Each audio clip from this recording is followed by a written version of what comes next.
A todos. A nombre del Instituto de Filosofía y del Instituto de Formación Filosófica Intercongregacional de México, les doy la más cordial bienvenida a esta que es la segunda actividad celebrando 25 años de vida del Instituto de Filosofía, y agradecemos también a quien nos está siguiendo en la red, en Facebook, y también quien está conectado acá en la plataforma de videoconferencias de Zoom. También los saludo con mucho gusto. Saludo también aquí presente en el auditorio del instituto al padre Jesús Montes Rodríguez, misionero del Espíritu Santo, rector del instituto. También saludo a profesores, a profesoras, maestras y docentes y compañeros administrativos que se encuentran aquí en la sala. También los compañeros alumnos que se están integrando a esta actividad.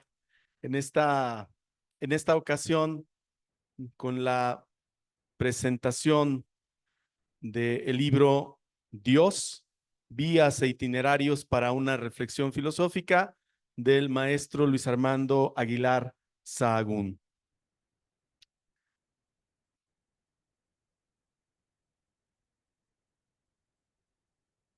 Si bien la historia del Instituto de Filosofía data del año 1999, su génesis fue anterior.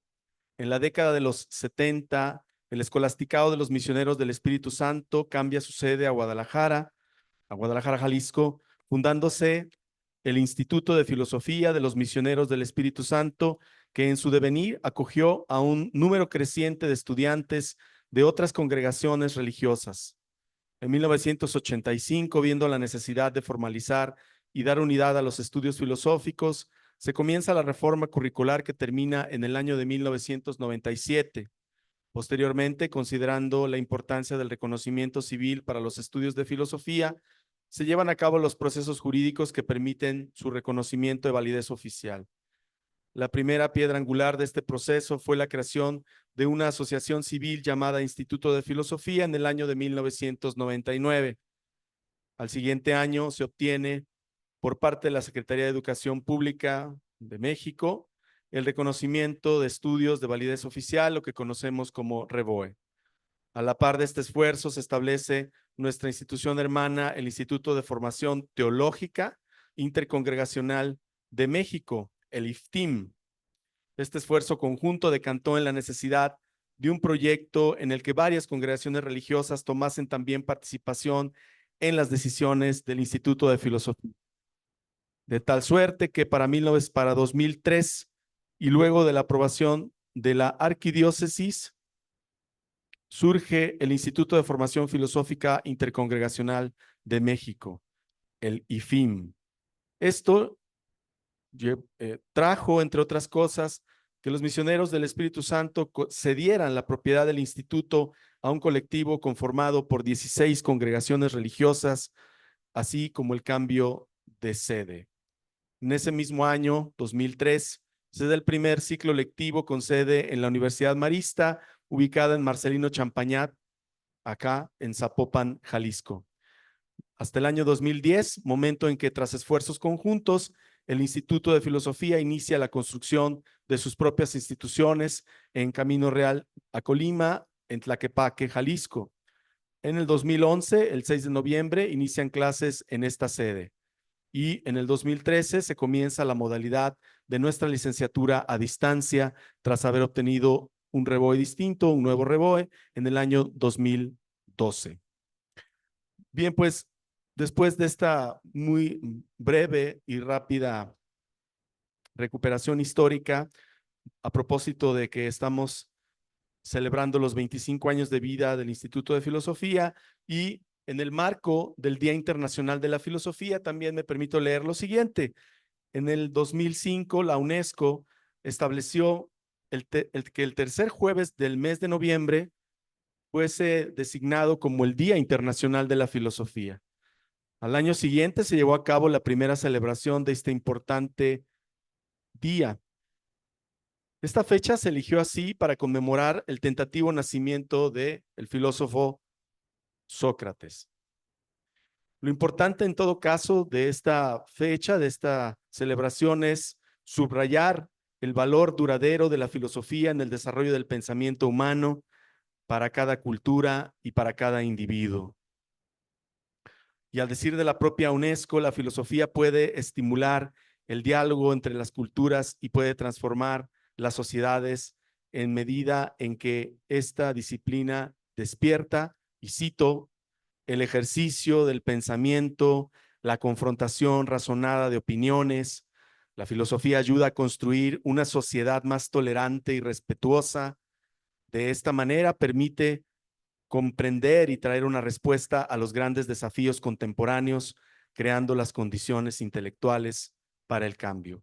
Hasta ahí la cita. Bien, pues en este marco seguimos con nuestra segunda actividad. En la mañana tuvimos un conversatorio a cuatro voces, profesoras de nuestras dos licenciaturas estuvieron hablando de la idea de filosofía que ha sido comunicada durante estas 2 décadas y lustro. Entonces ahora tenemos la ocasión de presentar este libro. Eh, Me permito entonces ya pasar a las voces que harán la presentación. eh, el padre José Rodrigo Alcántara Serrano y el maestro Luis Fernando Suárez Cázares, que se encuentran ya en la mesa. Bueno, Rodrigo nos está acompañando a distancia en la plataforma, y en la mesa también se encuentra el autor del libro, el maestro Luis Armando Aguilar Sahagún. Pues entiendo que comenzaré por Luis, voy a comenzar por Rodrigo. Eh, entonces voy a presentar al padre Rodrigo Alcántara Serrano, y después le cederé la palabra. José Rodrigo Alcántara Serrano es sacerdote misionero de los Sagrados Corazones de Jesús y de María. Es licenciado en filosofía por el Instituto de Filosofía. Tiene estudios de teología en la Facultad Jesuita de Filosofía y Teología en Belo Horizonte, en Brasil, y es doctor en teología en la Facultad de Teología Católica de la Universidad de Münster, en Alemania. Acompañó pastoralmente a comunidades tzotziles y choles en la parroquia de Nuestra Señora de la Asunción, en la diócesis de San Cristóbal, y fue el decano de estudios de este instituto de agosto del 2019 a julio del 2021. Actualmente es el provincial de la Congregación de los Sagrados Corazones de Jesús y de María para México. Adelante, padre Rodrigo, bienvenido. Muchas gracias, Rafa. Gracias por la invitación. Saludo pues muy cordialmente a todos y especialmente a doctor Luis Armando Aguilar Sahagún. Nada, paso directamente a esta presentación. Ciertamente las circunstancias de esta, no solo del servicio de provincial, sino también de unas encomiendas que surgieron en las últimas semanas, pues me impidieron estar de manera presencial, lo cual me habría gustado enormemente estar allí y poder pues saludar a todos los compañeros, compañeras y por supuesto saludar también a Luis Armando. Pero bueno, pues se dio esta alternativa, ¿verdad? Lo que nos han también legado, las circunstancias históricas y lo que la tecnología permite. Y bueno, pues aprovechando eso, hago entonces mi participación de la siguiente manera. Eh, bueno, el día en que el profesor Rafael Rivadeneira, secretario general del IFIM, me invitó para esta presentación, me habló de presentar el libro rojo de Luis Armando. Inevitablemente pensé en varios libros rojos, ¿verdad? Así como el libro rojo de Mao o el libro rojo de la liturgia romana que utilizamos en la Iglesia Católica, en fin, pero sí, en efecto, se trataba de este libro rojo, que bueno, no se alcanza a ver bien por las condiciones de la cámara, y que tuve pues mucha alegría de poder recibir esta invitación, porque se trata pues, de un libro que lleva por título Dios, vías e itinerarios para una reflexión filosófica, del doctor Luis Armando Aguilar Sagún, entrañable amigo y compañero de camino en la búsqueda de una reflexión filosófica sólida, que además conserve los acentos propios de una perspectiva cristiana. Hablaré aquí primeramente de algunos aspectos generales de esta obra y luego me centraré en algunos temas que, como religioso presbítero que busca reflexionar filosóficamente sobre Dios, me llaman especialmente la atención. Me encontré con la obra, o quizás ella me encontró a mí, en una de esas asiduas visitas a la librería de la Buena Prensa en Guadalajara, Jalisco, mientras intentaba reunir literatura para el curso de reflexión filosófica sobre Dios que impartiría en el Instituto de Filosofía. Y entonces me topé con esta obra que ciertamente tenía como base el subsidio editado por el Instituto de Filosofía y que había sido redactado por el propio profesor Luis Armando años atrás. El libro me ayudó en varios sentidos. Primero, porque sigue un esquema muy didáctico para todo lector, pero más específicamente para los docentes y los estudiantes de filosofía. En cada tema está bien delimitado el objetivo, la literatura de consulta, y también se agrega después de cada tema un cuestionario que ayuda a profundizar en lo leído, sin contar que varias lecciones contienen párrafos para profundizar más sobre el tema ya estudiado. Se trata de un volumen de más de 600 páginas que hace honor a su título. El libro habla sobre Dios y concretamente sobre ese ser trascendentemente inmanente invocado por las tres grandes religiones monoteístas, a saber por judíos, cristianos y musulmanes. Aunque ciertamente el profesor Luis Armando no incluye en su lista de autores citados, más allá de leves referencias, a algún pensador de corte islámico, mientras que sí abundan los pensadores cristianos y aborda el pensamiento de autores judíos o recurre a ellos, sobre todo autores del siglo XX como Abraham Joshua Heschel, Hans Jonas y Emmanuel Levinas. Pero hay que decir que con el título de su libro, el profesor es cabalmente honesto, pues en su obra no reflexiona sobre una realidad suprema etérea, sino que se centra en buscar en los planteamientos de numerosos pensadores de ayer y hoy los argumentos necesarios para reflexionar filosóficamente sobre aquella realidad que llamamos Dios en las culturas herederas de la tradición cristiana.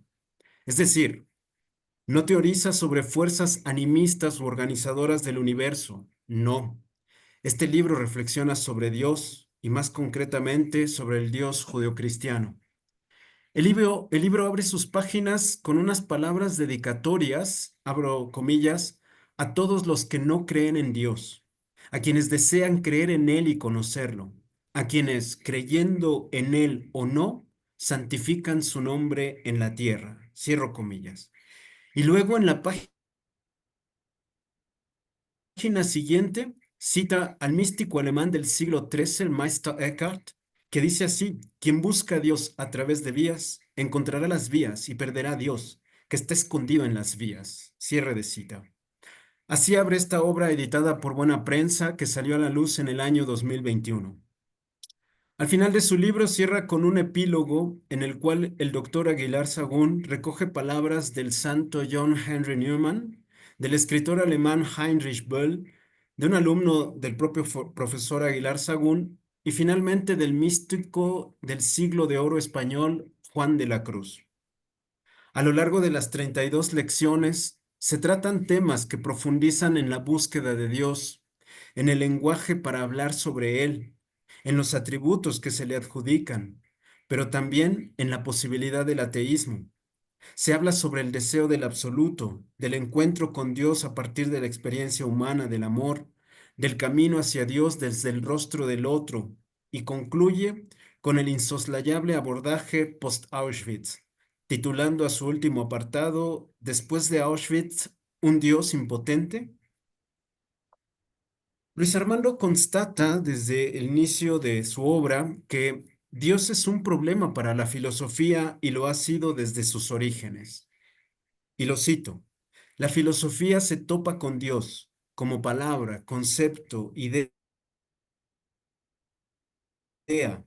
con ella y preguntar por su naturaleza, su existencia, su presencia, su acción. Como seres pensantes, la cuestión de Dios no puede escapar al pensamiento, así sea para señalar un límite. Cierre de cita. Ciertamente, el doctor Aguilar Sagún no trata en primera línea de dar razón de su esperanza, que sería lo propio de la reflexión teológica, sino de ponerse en marcha con las fuerzas del entendimiento y de todo nuestro ser en la búsqueda del Dios a quien se afirma es una realidad no ajena al ser humano. Y el profesor cita aquí a San Agustín, no me buscarías si no me hubieras encontrado. Pero además se plantea una pregunta en la que hace eco de lo que trabaja el judío Abraham Joshua Heschel. ¿Es más bien el hombre objeto de la búsqueda y la solicitud divina? Y es que, en efecto, aquí también se topa con eso. El hombre, no solo el hombre que busca a Dios, que busca comprender a Dios, sino que también se tematiza aquí algo poco común, que es el hombre siendo buscado por Dios. Es notable para mí percibir que en su apartado de lenguaje acerca de Dios, se profundiza en este hecho, el hecho de hablar sobre Dios. Y ahí se constata, o el profesor Luis Armando constata que habría que buscar a Dios fuera del lenguaje. ¿Cómo? ¿Dónde? La mística daría la única respuesta adecuada, en el silencio, no como una salida desesperada o escéptica, sino como una obligación respetuosa. Wittgenstein lo llamaba lo místico. Lo místico, pensaba, no nos dice cómo es el mundo, sino que el mundo es. Ningún concepto humano representa a Dios aunque pueda significarlo. La palabra Dios hace del mundo una metáfora. Y cito aquí, la metáfora, especialmente el lenguaje sobre Dios, es siempre una palabra eficiente. No revela lo que el mundo ha sido siempre, sino su futuro abierto. Por eso la palabra Dios es una invitación a mirar al mundo como metáfora y a cambiar de modo de pensar, creer, esperar. Y enseguida retoma una pregunta que particularmente me inquieta y cuyo contenido no deja de ser también para mí sorprendente. Cito la pregunta. ¿Cómo es que, siendo como somos, seres finitos, atados a la percepción sensible, que viven delimitados en el tiempo y el espacio, damos con tal verdad de índole no sensible, intemporal e inespacial? La respuesta que Luis Armando nos plantea en su obra la toma del singular pensador y padre de la Iglesia latina Agustín de Hipona. Y cito a San Agustín, como lo hace el profesor, la verdad se encuentra en estado de latencia en mí, sin que yo lo sepa. Al quedar advertido sobre ella, la extraigo de mi propio interior, antes oculto y todavía impenetrable. Es también para mí notable que en su obra el profesor Luis Armando trabaje, aborde lo planteado por autores, pues, mucho más críticos del cristianismo, críticos de la religión, como el pensador alemán Friedrich Nietzsche, y no abundaré tanto en él, puesto que el maestro Luis Fernando abordará más a detalle a este pensador, pero me llama la atención un par de afirmaciones que el doctor Aguilar Sagún recoge en su capítulo titulado El Dios moral, negación de la vida. Y una de las afirmaciones es que la fe en Dios, las afirmaciones de Nietzsche, dice así, la fe en Dios, tal como el cristianismo la ha inculcado, ha dado como resultado el domesticar al hombre, Zähmen, domesticar en alemán. Lo que hace falta es anunciarle esta fe, educarlo, criarlo, züchten, también el término alemán, para permitirle por fin que se eduque. es necesario proclamar con ardor la muerte de Dios. Bueno, ciertamente, apunto aquí, lo que Nietzsche pretendía era pues, anunciar al ultrahombre, a ese hombre, a ese humano demasiado humano, que no pudiera ser eclipsado por el Dios, por un cristianismo moralista, como el que vivía en el ámbito germánico del tiempo de este insigne pensador. Al aceptar que no hay Dios, el hombre se engrandece, dice aquí, aludiendo al pensamiento de Nietzsche. Pero a mí me queda también esta provocación, puesto que atendiendo a las escrituras cristianas, es para la libertad que Cristo nos ha liberado, según lo que apunta Pablo en su carta a los Gálatas. En fin, yendo un poco más adelante de la obra, y ya también para mí, digamos, de una manera también, pues, de una provocación, no, digamos, no poco profunda, es lo que se plantea sobre el hombre ante la exigencia absoluta de la moralidad. Y aquí, en el trabajo que nos presenta Luis Armando, releyendo a Emmanuel Levinas, a partir de la encarnación del Hijo de Dios, el cristianismo, los cristianos reconocemos que la responsabilidad por el otro es fundamental para la vida de fe. Es necesario reconocer que dicha responsabilidad no nace con el mandato de Jesucristo de amarse los unos a los otros, o con la exigencia evangélica de Mateo 25 de solidarizarse con los más pequeños, los más vulnerables, el hambriento, el sediento, el encarcelado, el enfermo, el desnudo, etcétera, sino que se inscribe en lo más genuino de la fe judía.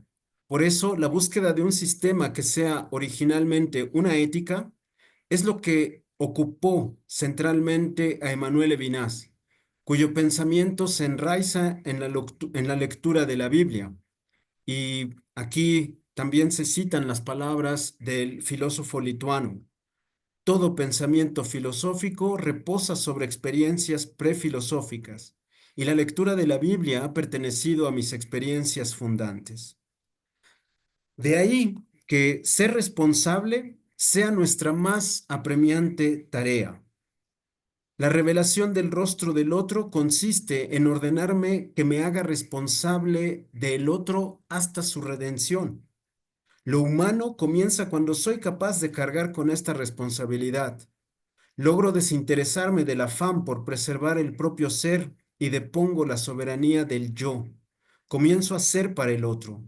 Estoy movido a responder con la absoluta responsabilidad. Heme aquí, expresión religiosa de esta responsabilidad ilimitada. No hay tematización definitiva de la relación, apunta también el doctor Luis Armando, ni de la relación con el otro infinito. La filosofía de la relación está más allá de la ontología, del ser, está en la bondad. Como sintetiza Hilary Putman, apunta el autor, para Levinas, todo lo que sabemos de Dios es que nos pide una total disposición de ayudar al otro.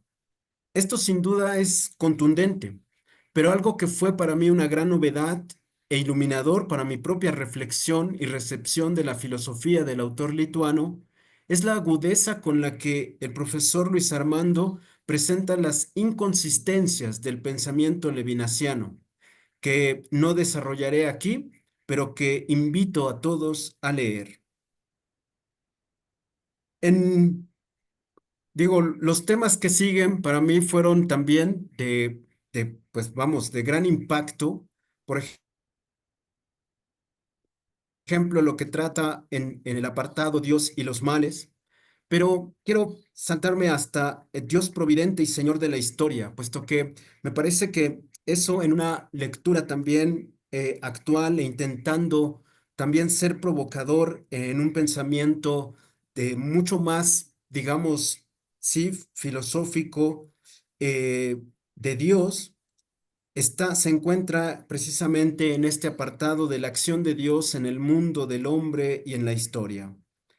Y para tratar este tema, el profesor Luis Armando, retomando a Gómez Cafarena, expresa con firmeza: habrá que decir no al Dios de la presencia inmediata si por esta se entiende una actuación en el mismo orden que el intramundano. El Dios presente que actúa, interviene, dirige la historia al margen de la realidad y sus dinamismos, incluyendo los dinamismos y decisiones humanas, es incompatible con el terremoto de Lisboa, con Auschwitz o con las hambrunas de tantos países. Habrá que sostener que esa es una falsa idea de Dios. Un Dios intervencionista no permite el ejercicio pleno de la libertad humana, ni la historia como construcción y aventura del ser humano. Y es por eso, cito nuevamente al profesor, el judío Heinz Jonas, Etty Hillesum, Emmanuel Levinas y otros no invocan ya a la providencia, sino que apelan a la responsabilidad solidaria, aunque para hacer se vean en necesidad de trabajar con un concepto de Dios que se aleja del Dios de nuestros padres. Eso tiene sus costos también. En la misma línea van las conclusiones de algunos autores cristianos. Y cito aquí unas palabras que son altamente relevantes para una reflexión filosófica, pero sin duda también para la reflexión teológica. Abro comillas: solo un Dios que puede morir puede salvarnos, diría el teólogo Dietrich Bonhoeffer. Solo un Dios solidario con los perdedores de la historia que declina voluntariamente a su omnipotencia. El monoteísmo cristiano sostiene aquí lo impensable, mayor de lo cual nada puede ser dicho o pensado. En Jesucristo, el hombre para los otros, y ahí nuevamente a Bonhoeffer, Dios se ha hecho verdaderamente hermano de todos los hombres, ha triunfado sobre el mal y sobre la muerte. Cierre de comillas. Esta afirmación es central en la teología de la liberación y en una teología también que de alguna manera reflexiona más allá del providencialismo que en muchas ocasiones ha despojado también al ser humano de su responsabilidad. En ese sentido, y como palabra conclusiva de mi parte, invito a leer y a retomar estas vías e itinerarios para reflexionar filosóficamente sobre el Dios que se transparenta especialmente en el rostro del sufriente y que deja sus huellas en el corazón humano. Última cita de esta intervención. El lugar privilegiado de Dios es el hombre. El misterio incomprensible de Dios, presente en el corazón del hombre, en su propio misterio, incapaz de comprenderse, de abarcar lo que es Él y lo que es Dios, incapaz de tomar plena conciencia de todas sus creencias y de todos sus significados, con una inteligencia y un sentir que le permiten atisbos de lo absoluto en su ser, su actuar y en su historia. Hay que buscar a Dios en el hombre, en su mundo y en su historia y encontrarlo ahí. La prueba de la existencia de Dios es el hombre. Heinrich Böll. Muchas gracias.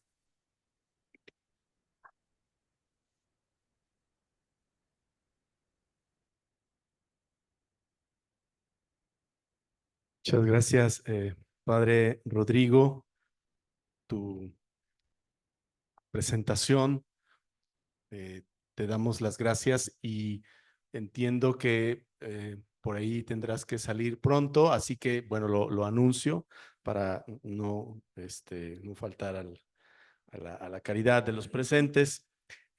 Con los presentes, perdón. Entonces, bueno, pero ya tú nos harás alguna seña permitida para retirarte, para retirarte. Entonces, agradecemos tu participación, tu colaboración y tu disposición a esta presentación. Vamos a continuar entonces con la presentación del profesor eh, Luis Fernando Suárez Cázares. Y se estoy atorando. Luis Fernando, el maestro Luis Fernando lo presento. También aquí dice que es maestrante en los estudios de literatura mexicana por la Universidad de Guadalajara. No sé si esto ya avanzó, pero bueno, no hablemos todavía. Entonces, No, pero es también, pero aquí esta es la buena, es magíster universitario en antropología filosófica por el Instituto de Ciencias Humanas de Madrid. ¿Qué tal, eh? Licenciatura en filosofía y ciencias sociales por el Instituto Tecnológico de Estudios Superiores de Occidente, el ITESO, y tiene un diplomado de introducción al psicoanálisis por el Centro de Estudios Freudianos de Guadalajara. Entre las actividades que realiza Luis Fernando, bueno, así está en la presentación, o sea. Ok. Bueno, no. ¿Qué pasa? Bueno, capaz que, no, bueno, aquí ya, no, hay que decir una palabra, profesor. Ah, ah, bueno, ya se está poniendo aquí pesado el ambiente. Creo que vamos a tener que adelantar las copas, ¿no? Los vinos, para que esto baje de tonos. Bueno, es profesor del Instituto de Filosofía en la modalidad escolarizada y en la no escolarizada. Es miembro del consejo editorial de la revista Piezas en Diálogo, cuando lo invitan, ¿verdad, profesor? Y Filosofía y Ciencias Humanas, de nuestra revista publicada por el Instituto de Filosofía. Es profesor del Departamento de Formación Humana en el ITESO y también es miembro de la Sociedad Académica Kierkegaard. Muchas gracias, Luis. Adelante. Eh, Muchas gracias, antes que nada, Luis Armando, por la invitación. También a Rafa, que me lo hizo llegar. Eh, bueno, yo preparé un textito, al cual le voy a dar lectura también para no extenderme, desvariar. O bueno, quizás desvaríe, pero por lo menos siguiendo un guión. En la historia de la filosofía, dos actitudes básicas marcan la forma en cómo el ser humano se posiciona al comienzo de su andar en la filosofía y los problemas que a esta disciplina atañen. La primera actitud es el asombro, que se pregunta acerca de lo que son las cosas, el ser humano y, en caso del tema que nos convoca, Dios. Esta actitud principalmente acontece en el mundo clásico. La filosofía es una búsqueda por el... Gracias, Rafa. La filosofía es una búsqueda por el saber de aquella realidad que nos asombra y nos maravilla y que conlleva una transformación vital.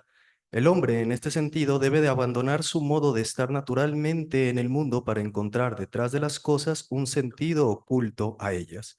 Es el caso del llamado bios theoretikos, la vida contemplativa de la que hablaron Platón y Aristóteles y que ha pasado a la historia bajo el lema: una vida sin búsqueda no es digna de ser vivida.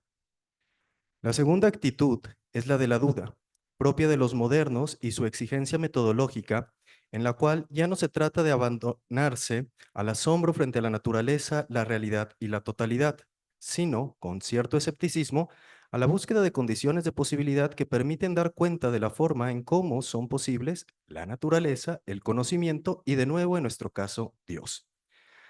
Señalo el tema de Dios, pues este es el que nos convoca en esta presentación, pero a su vez, dado que el mismo concepto a través de la historia del pensamiento, por lo menos en Occidente, ha sido analizado bajo estas dos actitudes: la de asombro, que es la realidad divina que nutre, da vida y organiza la naturaleza, expuesta en el pensamiento clásico y medieval, con la salvedad de que las nociones de lo divino son diferentes en cada periodo histórico, por un lado, y por el otro, el Dios puesto en duda, revisado, con el que matiza de la crítica, ha analizado las posibilidades de predicar sobre el algo en el mundo moderno y contemporáneo. Resalto esta tensión, pues es el primer punto que quisiera rescatar del libro Dios, vías e itinerarios para una reflexión filosófica que el doctor Luis Armando Aguilar nos ofrece ahora. A mi modo de ver, Luis Armando nos ofrece una reflexión interesante que coteja de buena manera, por una parte, la experiencia íntima que los seres humanos podemos tener de Dios y, por otra, un balance histórico-conceptual sobre cómo algunos de los filósofos más importantes del pensamiento occidental han hecho, han hecho sobre este concepto. La conclusión de esta reflexión es un libro pedagógico, claro, que se puede ser consultado por personas sin formación filosófica, así como también, como ese objetivo principal, por estudiantes universitarios, más en concreto los estudiantes del instituto que se interesan por el tema de la reflexión filosófica. Esto se ve claramente reflejado en una estructura de 32 capítulos a modo de lecciones acompañadas, cada una con objetivos claros, preguntas para reflexionar, a modo de trabajo en las sesiones o tareas, y de textos para profundizar que tienen un mérito didáctico importante. Cada una de estas 32 sesiones se hallan a su vez dividida en 5 grandes secciones, a saber, cuestiones fundamentales, vías hacia Dios, el ateísmo como vía frente a Dios, Dios en la experiencia humana y por último, acción y presencia de Dios en el mundo y en la historia. Me gustaría primero dar algunas generalidades de cada una de estas secciones y en un segundo momento detenerme en algunas consideraciones particulares que llamaron mi atención. La primera sección, como el título indica, busca dar cuenta de las cuestiones fundamentales del concepto o realidad de Dios y las implicaciones que éste tiene en nuestra experiencia personal y la tradición histórica para cada uno de nosotros. Así, el doctor Aguilar revisa en esta sección temas como las relaciones de Dios, en tanto que tema de la filosofía respecto de otras como la antropología, la religión, metafísica, el lenguaje y la noción de experiencia. Preguntas como, ¿es Dios un problema o un misterio? ¿Qué podemos entender por Dios y qué es lo que podemos decir sobre Él? ¿Cuáles son las dificultades que podemos enfrentar respecto del conocimiento de Dios? ¿Qué tipo de experiencia es la experiencia que tenemos sobre Él? ¿Cómo se relacionan Dios y la ciencia? Son algunas de las cuestiones que podemos encontrar en esta primera sección. Sobre esta, quisiera detenerme en 2 lecciones. La segunda lección lleva por título Dios como problema. En esta, uno de los objetivos que se busca, según el mismo autor, es, cito, reconocer la diferencia entre plantear a Dios como problema o como misterio. Fin de cita. A través de un importante diálogo con teólogos y filósofos, principalmente Gabriel Macé, Luis Armando Aguilar va dando cuenta de las diferencias entre el misterio y problema. Las distinciones no remiten a solo conceptos, sino fundamentalmente implicaciones personales que tenemos con Dios en su comprensión problemática o misteriosa. Para Marcel, el problema, por más complejo que pueda ser, tiene una solución. La forma en que nos relacionamos con los problemas implica exterioridad, objetividad y distancia. Mi existencia, en este sentido, no se juega en función del problema. El problema, en caso de ser así querido, puede ser abandonado, puesto que no, para utilizar una expresión kierkegaardiana, se hace sentir el aguijón en la carne. En cambio, en el misterio, el ser humano se encuentra implicado en él. Saber algo sobre el misterio implica saber algo sobre el ser humano, su fundamento, su sentido y destino. En el caso del misterio, nos dice Marcel, cito, el sujeto se encuentra colocado en presencia de algo en donde todo asidero le es negado. Esa especie de intervalo absoluto infranqueable que se abre entre el alma y el ser, en cuanto que éste se oculta a su percepción, fin de cita, exige una respuesta en la que se juega toda la existencia. En este sentido, nos recuerda Luis Armando, no se puede hablar en términos cosistas de Dios, ni como realidad en sí, ni como fenómeno, es decir, como problema, sino como una realidad íntima que exige respuesta. Esta respuesta ocurre de forma personal en cada ser humano, ya sea por medio del agnosticismo, el ateísmo o el teísmo. Solo el individuo, desde su fuero interno, puede dar cuenta de este tipo de relación misteriosa que tiene ante Dios. De aquí que, cito a Luis Armando, el conocimiento de Dios no es susceptible de ser alcanzado por un acto intuitivo o inmediato de la inteligencia de por sí finita que opera a partir de la experiencia sensible. La excedencia del ser y la inteligibilidad de Dios lo sitúan más allá de nuestras evidencias. Dios no pertenece al ámbito de lo perceptible ni al de lo comprensible. Fin de cita. Esta respuesta, que decía puede ser agnóstica, atea o teísta, encuentran un desarrollo más amplio en la lección 9 titulada El problema de Dios como problema teologal del hombre. En esta lección, de la mano del filósofo español Javier Zubiri, Luis Armando Aguilar lleva a cabo un análisis fenomenológico a partir de la noción zubiriana del poder de lo real, y cómo es que a través de ese poder el ser humano se orienta hacia Dios, fundamento absoluto de la realidad, y hacerse cargo de este horizonte a través de una respuesta justo, ya sea atea, agnóstica o teísta. Expliquemos brevemente cuáles son los argumentos que el autor nos ofrece sobre este planteamiento. El ser humano se encuentra en el mundo, en la realidad, y la realidad se impone, pero en la realidad hay cosas. La realidad nos llama, nos estimula, nos modifica, nos liga a ella. Es aquí donde reside el poder de lo real. La realidad aparece ahí, es un alter, pero a su vez el ser humano debe de hacerse cargo en su dimensión personal y más adelante social e histórica de esa realidad. El hombre, por su estructura sentiente, capta la realidad como abierta. De ahí que se haga cargo de esta en medida en que se apropia de sus posibilidades. Este hacerse cargo implica un hacia. El ser humano va hacia las posibilidades reales, es decir, en una direccionalidad. Esta direccionalidad implica un puesto en marcha. ¿Cuál es el fundamento de este poder de lo real que exige una marcha hacia las cosas? Se pregunta Zubiri. Es Dios. Pero ¿qué entender aquí por Dios? Luis Armando Aguilar señala lo siguiente, cito: la expresión Dios no designa ninguna idea concreta de Dios, ni la cristiana, ni ninguna otra. Ni siquiera significa realidad divina. Dios significa tan solo el ámbito de ultimidad de lo real. Fin de cita. Es decir, Dios, como ultimidad de lo real, es una dimensión, en este caso teologal, de lo real con que el ser humano tiene que habérselas, y en este habérselas se da una respuesta la cual puede ser de diferente índole. Cito: el puro ateísmo se inscribe en la dimensión teologal del hombre porque el ateísmo es una actitud en este enfrentamiento y por eso es solo posible en eso que llamamos dimensión teologal. Fin de cita. Lo mismo ocurre con otras respuestas como el politeísmo, monoteísmo, el agnosticismo. Son dimensiones teologales del ser humano, cosa diferente a la dimensión teológica, cabe resaltar.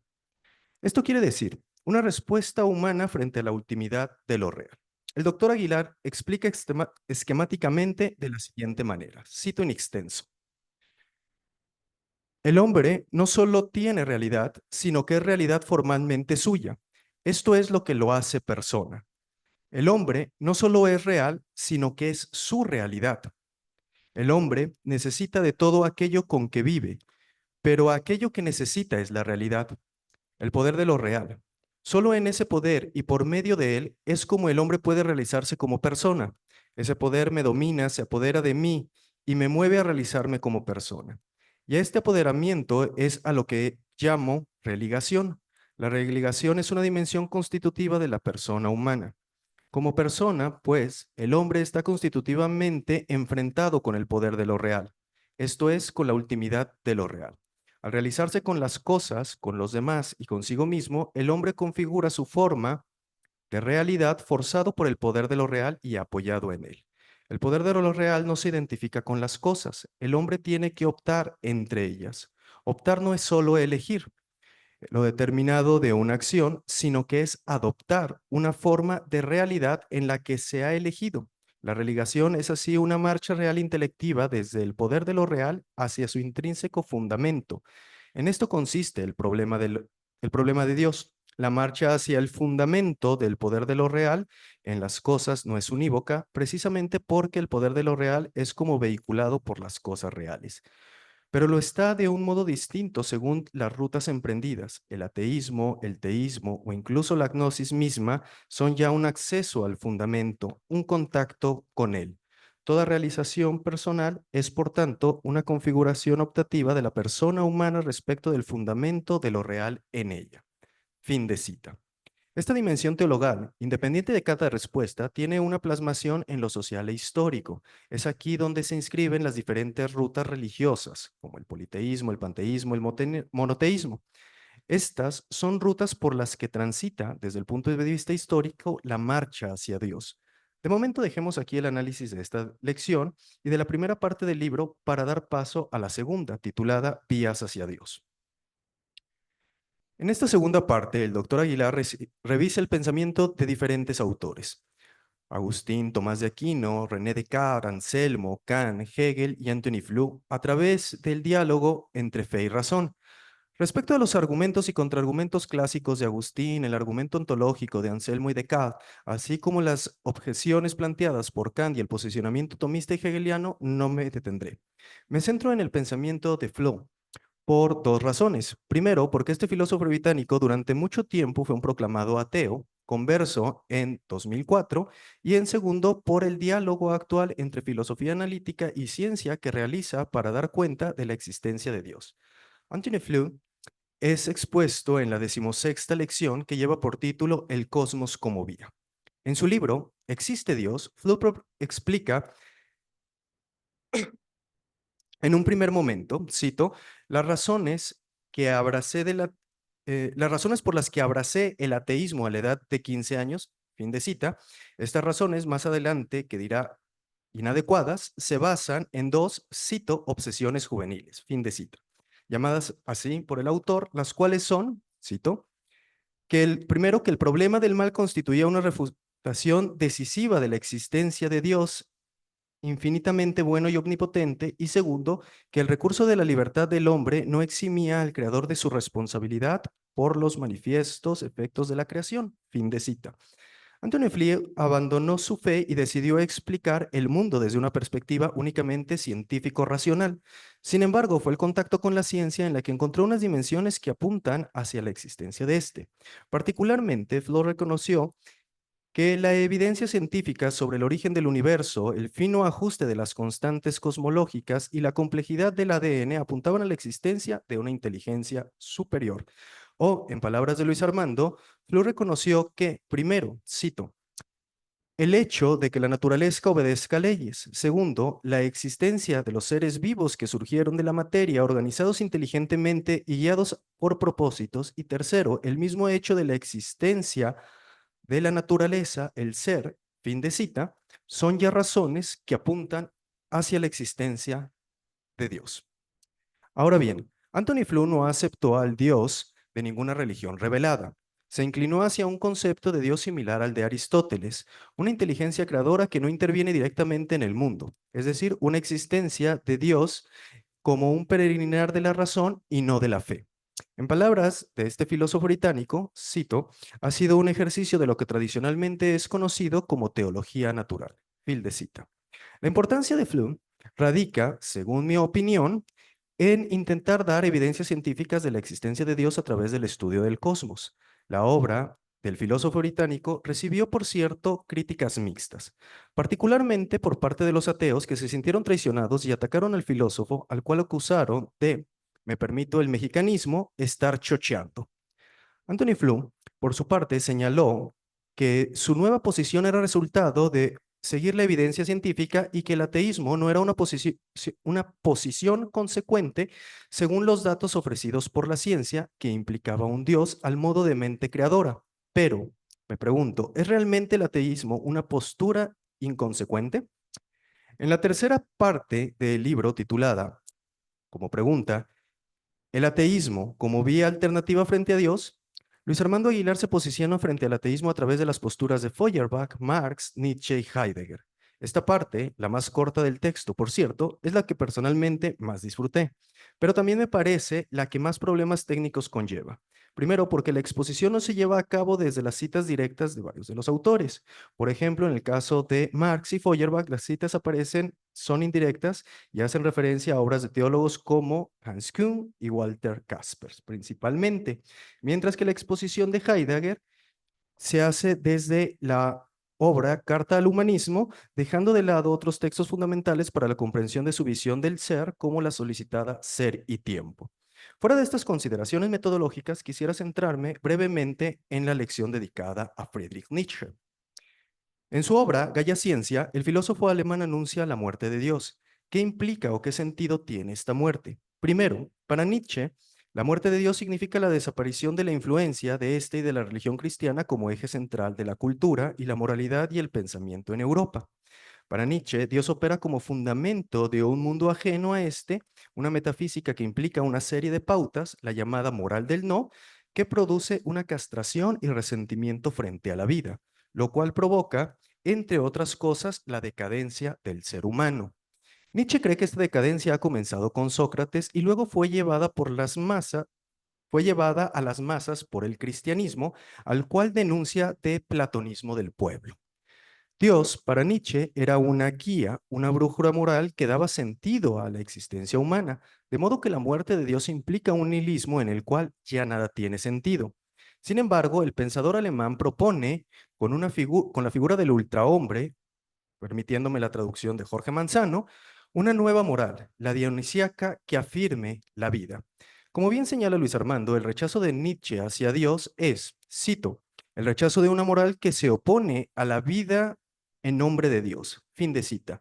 Lo moral para Nietzsche es todo aquello que intensifica la vida y celebre lo humano. Hasta aquí creo todo bien con la exposición de Luis sobre el filósofo alemán. Sin embargo, No todo es miel sobre hojuelas. Perdón, ¿qué diría el inconsciente? Tiendo a creer que la valoración que hace sobre el concepto de vida en el pensamiento de Nietzsche, tal como, cito, la vida es entendida en sentido naturalista, biológico corporal, la vida es también entendida en sentido evolucionista, fin de cita, no hacen del todo justicia a la filosofía del autor de Así habló Zaratustra, sobre todo si tomamos en cuenta su noción de el eterno retorno y el amor fati. Sin embargo, ya habrá momento para discutir sobre su interpretación.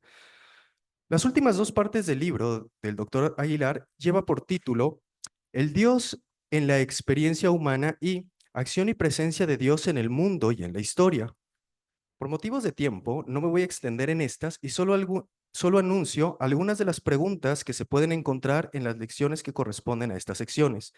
Respecto de la cuarta parte, se profundiza en la relación intersubjetiva de Dios y las relaciones humanas, el amor, la búsqueda de sentido de la vida, el encuentro con el otro, entre otras.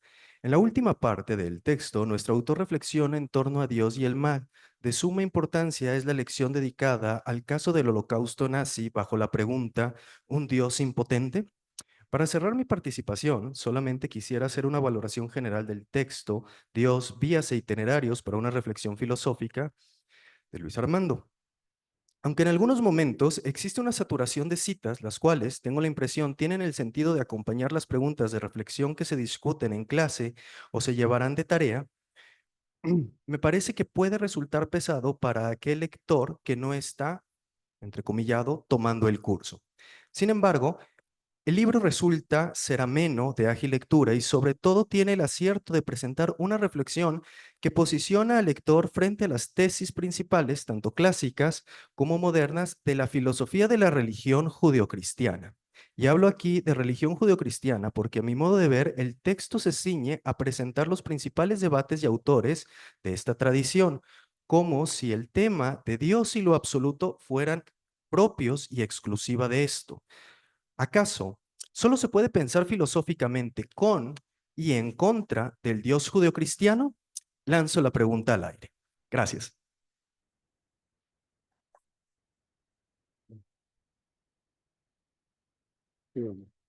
Sí, muchas gracias, Luis Fernando, por tu comentario crítico. Pero de todas maneras, aquí tenemos al autor del libro, entonces, pues tendrá ocasión bueno, pues de hacer alguna reacción a su texto. Bueno, que no se trataba sino de invitar a la lectura, como lo ha hecho Luis Fernando, agudamente, pero invitando a la lectura, digamos, a tomar este curso de vías e itinerarios para la reflexión filosófica sobre Dios o de Dios. Entonces, bueno, le voy a ceder la palabra a Luis Armando. Luis es doctor en teología por el Pontificio Ateneo San Anselmo en Roma. Es doctor en filosofía por la Facultad de Filosofía de la Escuela Superior de Filosofía de Múnich, en Alemania, y es autor de más de 15 libros, entre los que destacan los títulos que estamos presentando, Vías e itinerarios para una reflexión filosófica, El silencio de Jesús, Violencia, dolor, salvación, meditaciones filosóficas en diálogo con el Evangelio de Jesús de Nazaret.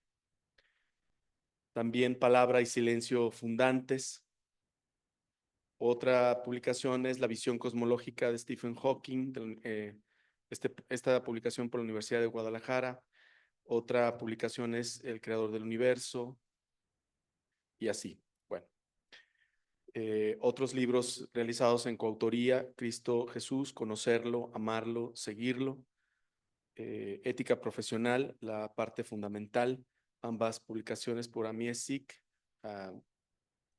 en el 2014 y 2010. Bueno, menciono que uno de sus libros publicados,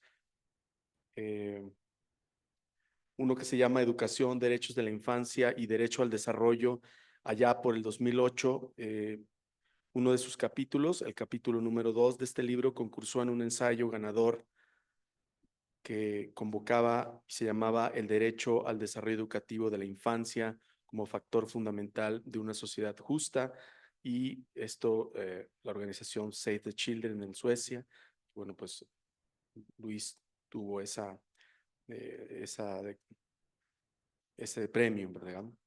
Y ha sido profesor investigador del Departamento de Educación y Valores y del Departamento de Filosofía del ITESO, y profesor investigador del programa interinstitucional del doctorado en educación del ICIDEM, del Centro de Estudios Pedagógicos y Sociales, del CIPS, de la Universidad Pedagógica Nacional, de la Universidad de la Unidad Guadalajara, de la UDG y de la Universidad La Salle de Guadalajara. Y bueno, es profesor del Instituto de Filosofía y del IFIM desde hace más de 20 años.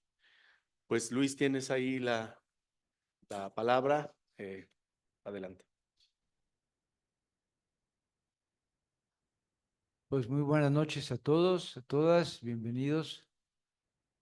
Es un placer, es un honor.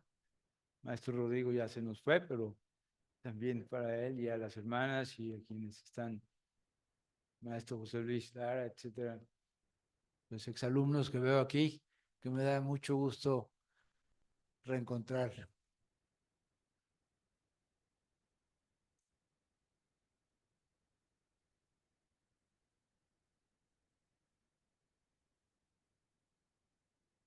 Bien,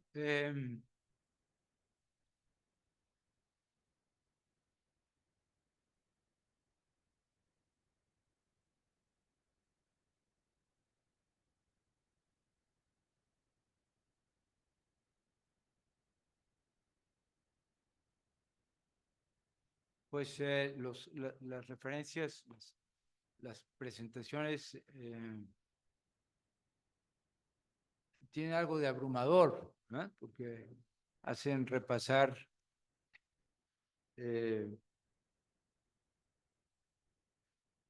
temas, asuntos muy variados y retos importantes que siguen planteándose hoy, que, por cierto, aprovecho para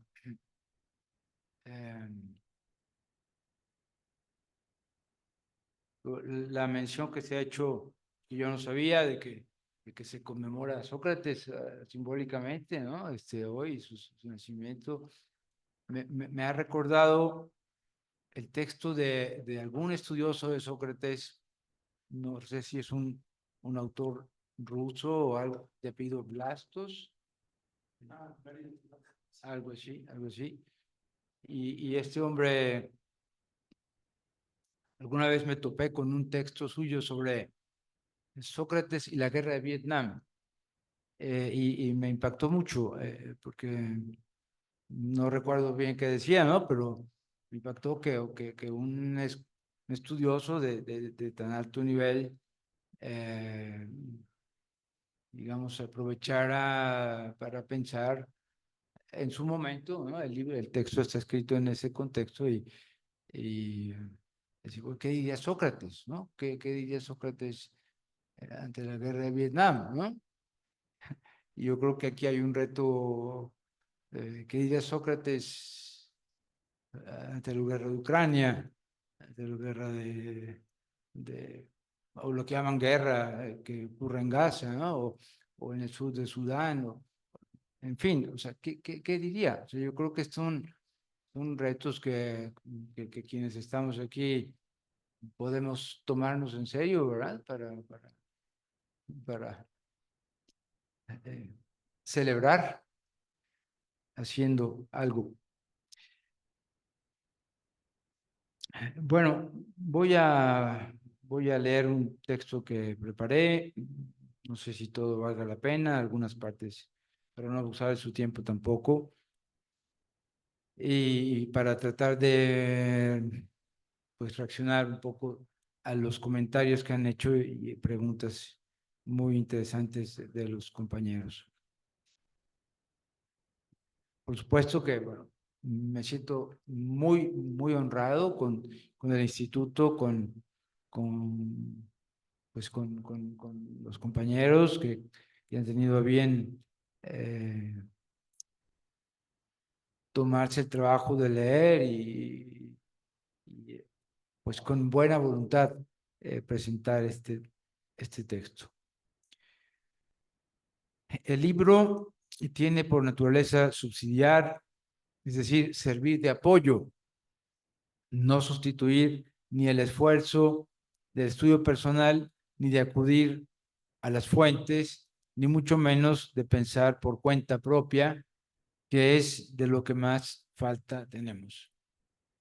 Es lo que pide el principio de subsidiariedad. La edición hoy presentada es la tercera, la primera publicada hace más de 15 años, nació con una tara de origen, podemos decir, que me hizo advertir a de este instituto cuando me indicó que le faltaba método, y meses después salió la segunda edición, a la que yo le reconozco como mérito particular, pues la portada que eligió el editor, ¿no? Es una portada muy sugerente y que yo invito a quienes no lo conozcan a contemplarla, a verla, que vale mucho la pena. El título, una palabra sobre el título, Reflexión filosófica sobre Dios. Fue una decisión importante el no seguir utilizando, como se suele hacer en los programas de esta materia dentro de los seminarios, el nombre de teología natural o de teodicea. Y lo fue, por una parte, debido al desplazamiento que la llamada teología natural ha venido teniendo en los ambientes, en ámbitos de educación superior, por la filosofía de la religión, cada vez más. En las instituciones católicas aún se enseña doctrina filosófica sobre Dios, junto con la filosofía de la religión, como lo hacemos aquí. Una vez que el sistema o corpus tomista deja de ser la línea que envuelve toda la formación filosófica, se abre el espacio para otras líneas de reflexión sin que esto implique la renuncia a los referentes clásicos, como recomienda la Santa Sede. Cabe notar que la distinción entre teología natural y teología revelada no es hoy tan evidente como lo fue en otro tiempo, que más bien se ha vuelto problemática desde hace ya un siglo por lo menos, ¿no? Quien haya estudiado la llamada teología fundamental habrá advertido las enormes recurrencias que los teólogos hacen una y otra vez a la filosofía, sobre todo la contemporánea. Aquí hay un caso muy célebre, el profesor Carlos Mendoza, ¿no? de Liftim, que es un gran conocedor de la filosofía. Y esto por razón de principio.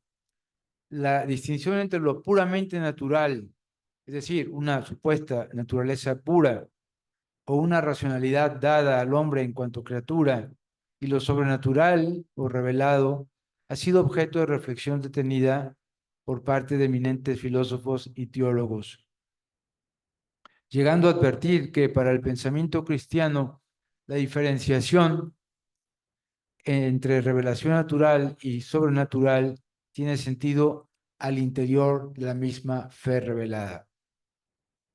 Otros modos de establecer tal distinción se han dado en ruptura con la tradición cristiana, originando de esta manera una comprensión de la razón y de lo natural que incluyen el derecho, por ejemplo, el derecho natural, como magnitudes completamente autónomas que se regulan por sus propios fueros, como ocurrió en el caso de Locke, de Hume, Hugo Grocio, ¿no? Etcétera. Es un derecho natural muy distinto al derecho natural de Tomás de Aquino, etc. Otros modos de establecer tal distinción se han dado en ruptura con la tradición cristiana. Ok. El ámbito de la fe pasa a formar parte de lo sobrenatural, como lo otro de la razón, lo contrapuesto, equiparándolo a productos de la fantasía, es decir, visto desde fuera, ideologías de poder, expresiones emocionales, pensamiento mágico o formas de alienación psicológica o sociológica. En realidad, dentro de la visión cristiana no se trata de dos compartimientos estancos. La realidad creada en su conjunto está penetrada ya de la presencia y de la acción de Dios. En el desarrollo histórico, el filósofo no es capaz de establecer la distinción neta entre ambos campos, sino a lo sumo de constatarla. El filósofo que no ha cerrado la puerta a una posible comunicación, revelación por parte de Dios, subrayo que no ha cerrado la puerta, la deja abierta, como Anthony Flew, ¿no? La había cerrado y luego como que la abrió otra vez. Sabe que no cuenta con los criterios para establecer la separación. El teólogo, por su parte, reconoce la acción y la presencia de Dios en todo, descubriendo el rostro de Dios a través de la creación. El ser humano en realidad se descubre también a sí mismo. El descubrimiento supone, ya se ha dicho, búsqueda personal, no solo racional. Y el descubrimiento también supone valor, en primer lugar, para acoger las preguntas, reconocer sus motivos más hondos y, advirtiendo los propios límites humanos, reconocer ese rostro como un velo ante una creación que se manifiesta a quien la contempla con asombro, al mismo tiempo en su inteligibilidad y su incomprensibilidad. Tanto más si nuestra mirada se vuelve al ser humano, a su grandeza y su miseria, su capacidad de bondad y su enorme capacidad de maldad y destrucción.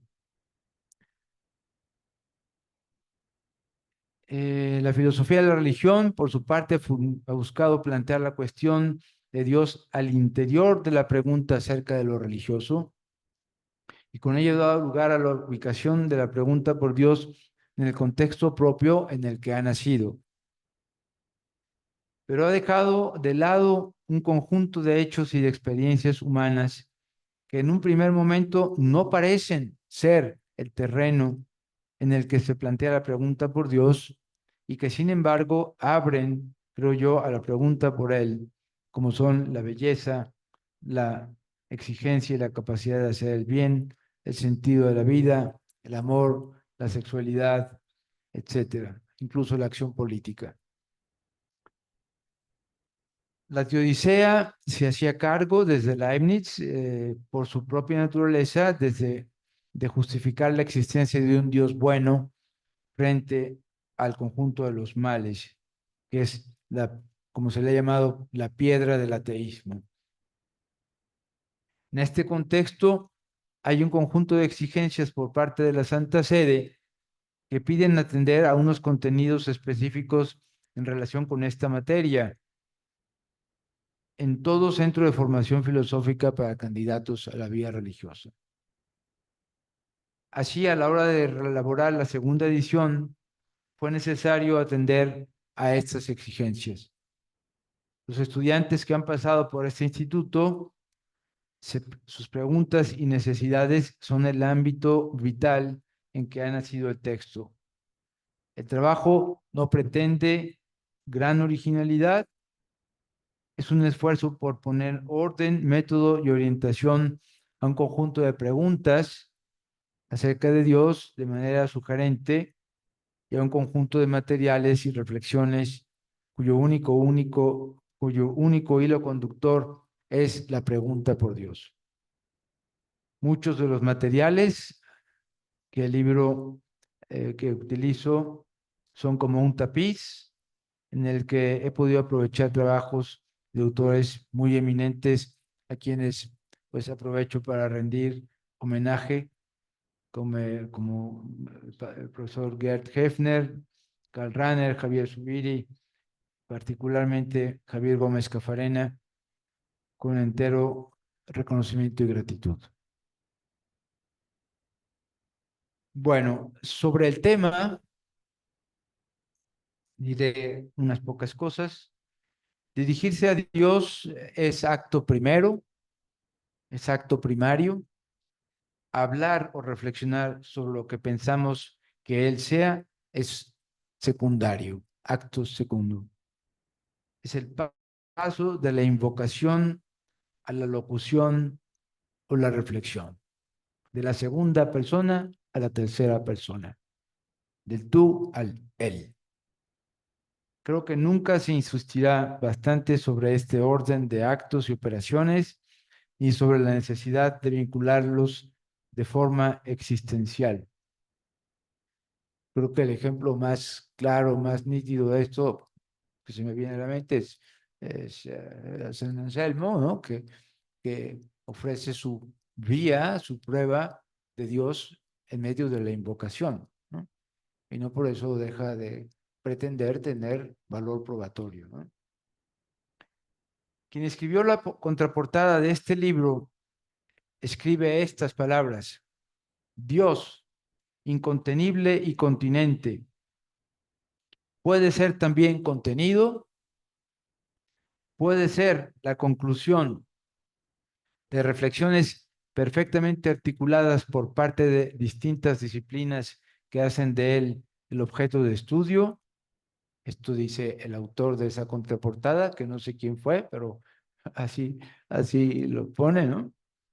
A estas preguntas me adelanto a responder con un rotundo y categórico no. Si el libro da la impresión de conducir a una eventual respuesta afirmativa, habría que tirarlo a la basura tan pronto se advirtiera que esa es su orientación. Dios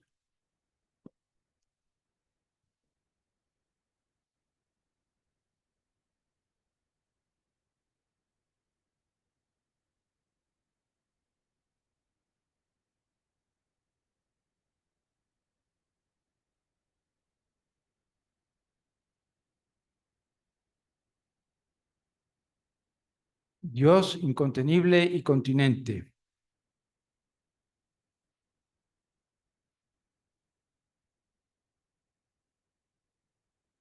Hay aquí una alusión a dos atributos que justamente le corresponden. Dice el autor de esa contraportada: estando en todo, nada lo abarca, desbordándolo todo, es la fuente de todo y de su unidad trascendente. Esto es ya un balbuceo, un hablar, un decir de Dios, un apuntar. Y dice, ¿de qué hablamos cuando decimos Dios? ¿Qué o quién es Dios? ¿Qué puede decir la reflexión filosófica? Y aquí yo diría muchas cosas y al mismo tiempo muy pocas. Hay en el reflexionar sobre cierta desmesura. Me parece del todo necesario insistir una y otra vez en que únicamente podemos reflexionar sobre conceptos e ideas, todas ellas inadecuadas respecto de la realidad que buscan mentar. Las vías e itinerarios son a veces inmensos andamiajes trabajosamente ensamblados a partir de una o dos intuiciones profundas. Carlos, bienvenido, de verdad que me da mucho gusto también. Y también Juan Carlos, ¿no? ¿Eres Juan Carlos? Sí, sí, sí.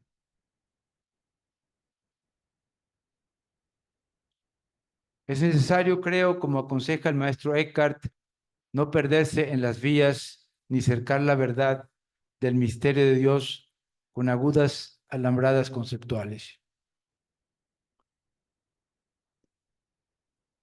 Los filósofos llaman en causa la fuerza de la razón en sus distintos modos y usos. Busca desbrozar el campo en el que Dios tiene sentido, remiten a las experiencias humanas en las que se arraiga la vinculación con lo más propiamente divino. En todo caso, tendría que tener presente que lo que nos mueve es nuestra sed de verdad, una verdad concebida como unidad de inteligencia y acción. Dios es, afirma Karl Rahner, una palabra sobrecargada que nos esfuerza hasta el límite. Si no lo oímos así, no percibimos su verdadero sentido. Advierte este teólogo. Perdón. Cualquier conjetura sobre ella será siempre, por definición, muy frágil. Dice Rahner, oímos padeciendo esta palabra que indisponible nos llega desde la historia del lenguaje, nos interroga, nos pone ante la realidad como un todo y en ese sentido nos hace hombres. Fin de la cita. Gracias a ella, el futuro se mantiene abierto, indisponible. Es la apertura al misterio incomprensible que apela a lo más hondo y a lo más vivo de nuestro ser. Sin ella pasaríamos a ser puramente homo habilis. Aquí es donde termina la cita, perdón. Voy a abreviar. El momento que vivimos. Tomando la metáfora de Martin Buber, puede decirse que vivimos en una época de muchos eclipses de Dios. La profanación de su nombre se ha convertido en moneda de cambio cotidiana para justificar las más indecibles barbaries de las que hoy somos testigos. La muerte indeciblemente cruel de tantas víctimas de la injusticia y el crimen organizado en nuestro país pide gran silencio. Son clamores a Dios. Las guerras son el culmen del eclipse de la humanidad, del hombre. Aquí cabría preguntar si el eclipse de Dios es condición del eclipse de la humanidad, del hombre, o al revés, si es su consecuencia.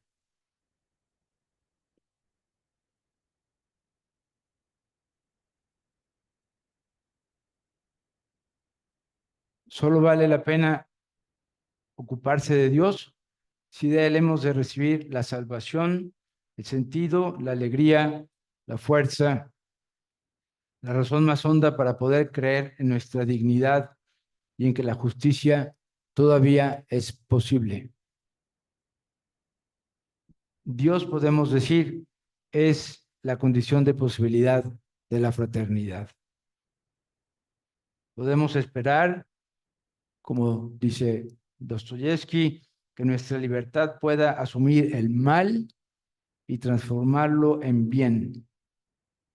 Y la condición de posibilidad de poder hacer eso, creo que sigue siendo el misterio al que llamamos Dios. Celebrar que el Instituto de Filosofía siga adelante en este contexto y en medio de tantas contrariedades eclesiales es una exigencia de pensar, comprender y nombrar lo que vivimos.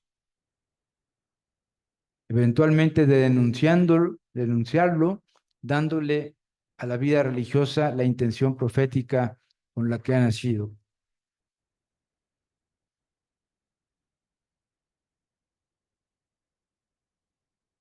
Concluyo mi intervención citando un poema escrito por un exalumno de este instituto que se acaba de ir, el padre Rodrigo Alcántara, que con este poema ganó un premio publicado en una revista del año 2005. El poema se llama Lo que mueve mi corazón, Señor. Y es una como actualización del poema de Fray Luis de Granada, muy conocido, No me mueve mi Dios para quererte, ¿no?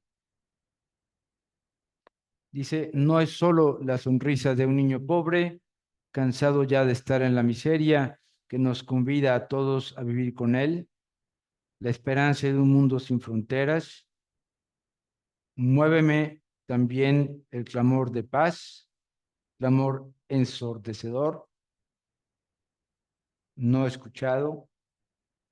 Me mueve el dolor de nuestra madre tierra, agudizado por la explotación de sus hijos. Y mucho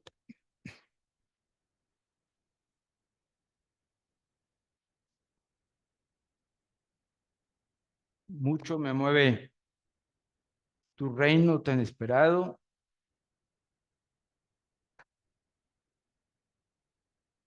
tan escondido,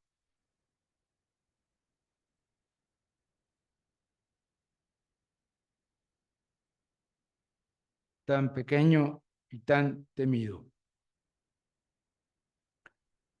Tu imagen, Señor, muéveme también al verla reflejada en rostros de testigos convencidos de que solo Dios basta, de que su lucha es un acto bendecido. El hombre es, en cierto modo, esencialmente expectativa de Dios, y este poema lo canta, creo yo, muy bellamente.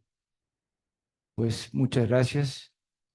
Esta es un poquillo mi intervención y ciertamente a lo que me decía el máster, sí, hay un déficit fuerte con los autores citados, Heidegger, Nietzsche, sé, sobre todo fuentes secundarias, ¿no? Y me serví mucho de Lubac. Sí, son toros bravos que habría que medirse mejor con ellos, ¿no? Pero bueno, ok. Muchas gracias, Luis.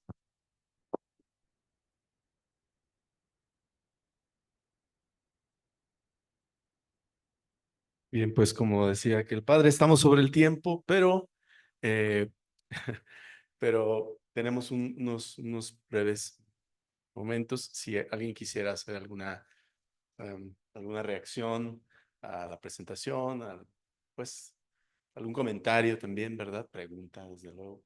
¿Tú también, Luis? Pues adelante. Nada más quisiera yo pedir una disculpa por estos como descalabros incontrolables, ¿verdad? Disculpe, por favor. Se entiende, Luis. Gracias. Sí.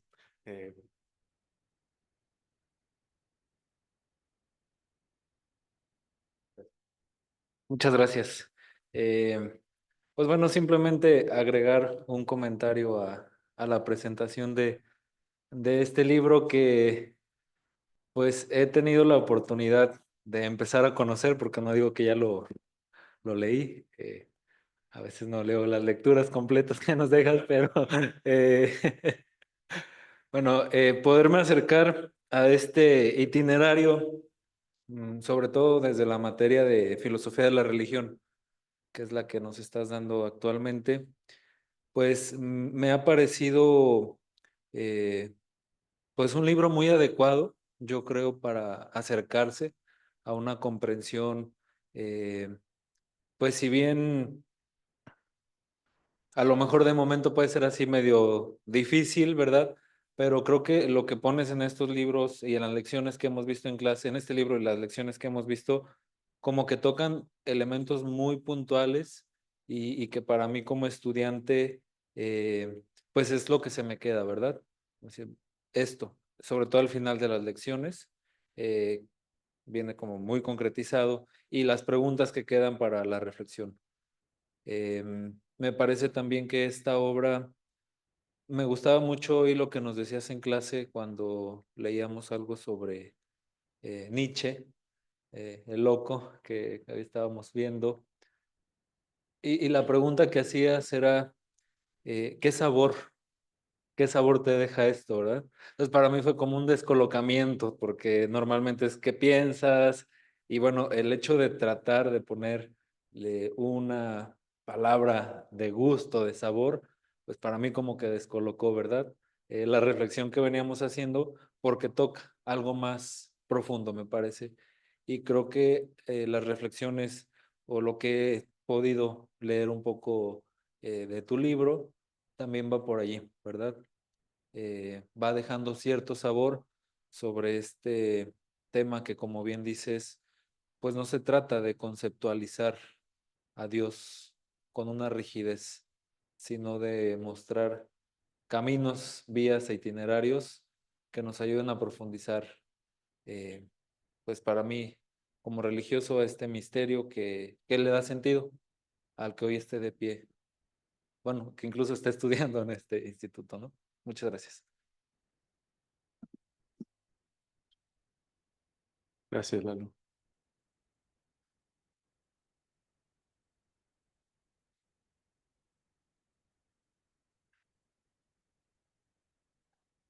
Pues agradecer, Luis, presencia en el instituto. Yo creo que ha sido una presencia pensante que es dedicado a reflexionar y a tratar de acercar a los estudiantes o ayudar a pensar. Algunos dirán la fe, ¿verdad? Pero filosóficamente creo que ha sido coherente en tu fe. Yo creo que aquí en el instituto se ha reconocido como que eres alguien que ha pensado la fe y que ahora con la teología me parece que le has dado mayor profundidad. La fe y la reflexión sobre Dios, sobre la realidad. Y me parece que este libro y lo que nos dices y lo que se ha comentado nos ayuda como una actitud reverente, ¿verdad? De diálogo, de escucha, para luego reflexionar. Me parece que nos invitas como a tratar con respeto ese tema, con respeto en el sentido de lo fuerte que es, ¿verdad? Pensarlo, hablarlo.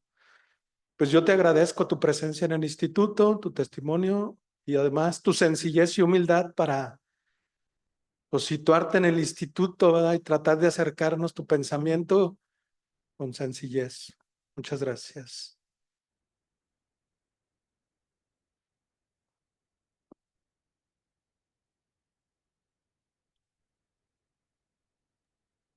¿Quisieras hacer unas reacciones? Claro. Agradecer mucho estas intervenciones. Me da gusto que pueda servir para eso es, ¿no?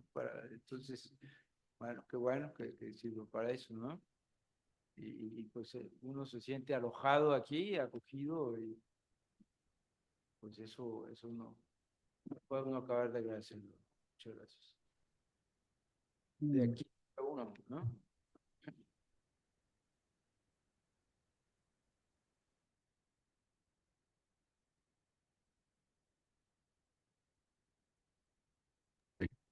Bien.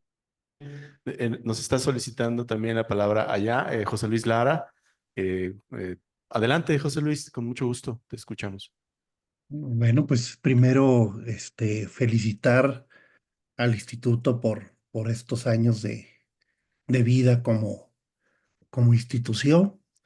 Y segundo, pues agradecer esta presentación del libro a los ponentes y de manera especial a ti, Luis Armando, saludarte y constatar que después de tantos años la filosofía no es solamente un ejercicio que se reduce a lo intelectual, a lo meramente racional, sino que abarca los sentimientos y nos implica existencialmente.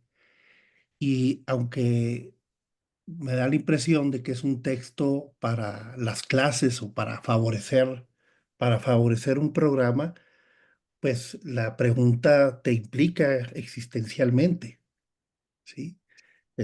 Implica una pregunta que no solamente mueve tus pensamientos, por llamarlo de alguna manera, sino también tus sentimientos y toda tu vida, ¿no? Una pregunta central, existencial para ti. Y eso me gusta porque a veces da la impresión de que la filosofía se queda en lo especulativo para quienes no estamos en ese contexto. Y no, la filosofía se pregunta por las cosas que nos atañen en nuestra vida, nos implica y creo que pues la filosofía tiene mucho que decirnos en todos los ámbitos, religioso, científico, etcétera, ¿no? Por eso también, pues, agradecer que la filosofía nos ha inspirado y nos sigue inspirando, que tiene mucho que decirnos para la vida, como ahora en este tema que estás abordando. Un abrazo, hermano.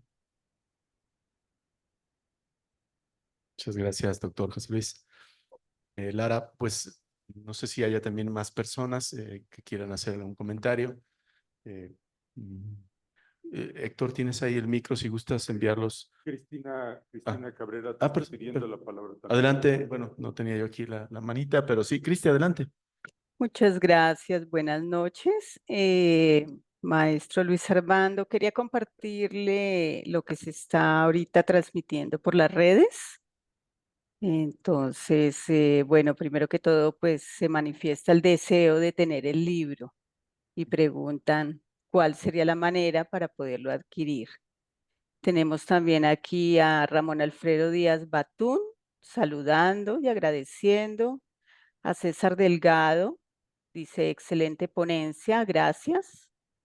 A Guillermo Valderas Vega, saludos cordiales desde Santiago, Miahuatlán, de Puebla. Nos saludan desde Puebla. Grau Geras, saludos a ambos grandes profesores. Y tenemos el saludo de Berta Guido, saludos desde Tijuana. Quería hacer ese compartir. Excelente. Gracias.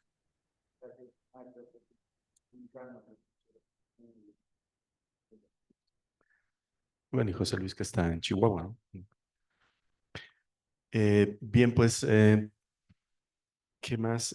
Pues a la pregunta, nosotros tenemos aquí algunos libros, pero, pues, no sé, los tenemos acá, los tenemos acá en el instituto y claro, quien así desee, bueno, pero en esta coordenada, y si no, pues nos pueden comentar si quisieran si lo quisieran. Creo que también, bueno, no creo, estoy seguro que en la buena prensa, en las librerías de la buena prensa, lo están vendiendo.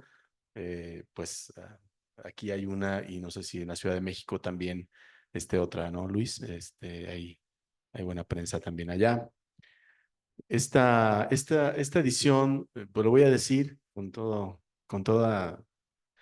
la mano. Bueno, esta edición era una coedición con Instituto de Filosofía, así quedó establecido en un contrato que hicimos con Buena Prensa y Buena Prensa con nuestro logo. Y bueno, pues ya nos dijeron que unas disculpas y no sé cuánto, pero bueno, la edición ya está hecha. Por eso es que tenemos nosotros aquí algunos de los números y los vamos a, pues también a vender, pero desde luego que sin ningún tipo porque nos agrada que el texto esté publicado, sea del maestro Luis Armando, pues está en las librerías de la buena prensa, ahí lo pueden conseguir. Y si alguien de por acá, de esta zona, de esta región, más cercano a nosotros, pues lo quiere, pues igual se lo podemos conseguir, se lo podemos vender. Entonces esa sería la idea, ¿no? Básicamente esto, ¿no? Pues nada, Luis, pues muchísimas felicidades.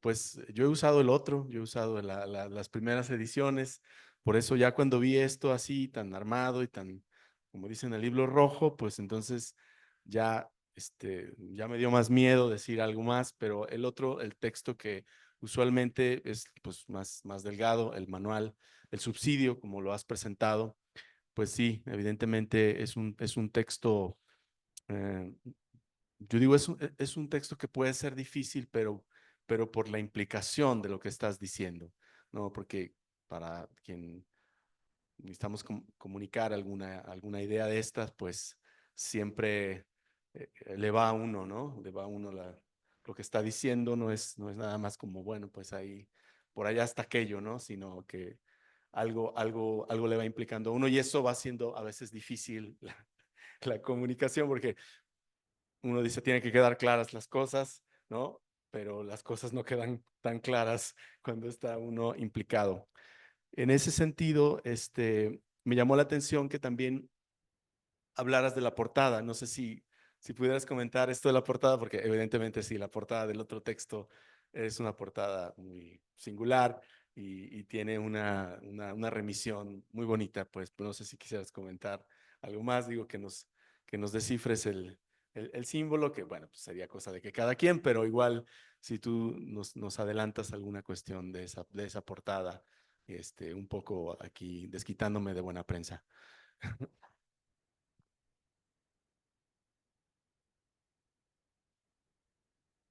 Bueno, no es que yo pueda descifrar el símbolo, es decir, yo puedo decir la impresión que me ha impactado, ¿no?